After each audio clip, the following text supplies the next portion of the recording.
আমরা জানি যে সমস্ত জীবদেহে কি ঘটে, বিপাক ঘটে, আর এই বিপাকের জন্য প্রয়োজন হয় শক্তির।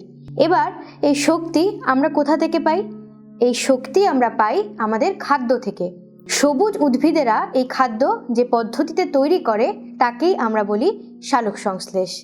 এই সালোক সংশ্লেষ কথাটি প্রথম আবিষ্কার করেন বিজ্ঞানী বার্নেস।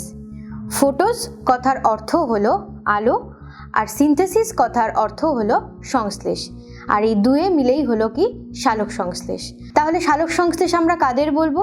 যে সবুজ উদ্ভিদের ক্লোরোফিলযুক্ত কোষে সূর্যালোকের উপস্থিতিতে জল এবং কার্বন ডাই অক্সাইডের উপস্থিতিতে রাসায়নিক বিক্রিয়ার দ্বারা কি তৈরি হয়? গ্লুকোজ তৈরি হয়, যা তারা খাদ্য হিসেবে ব্যবহার করে। এক্ষেত্রে সৌরশক্তি কি হয়?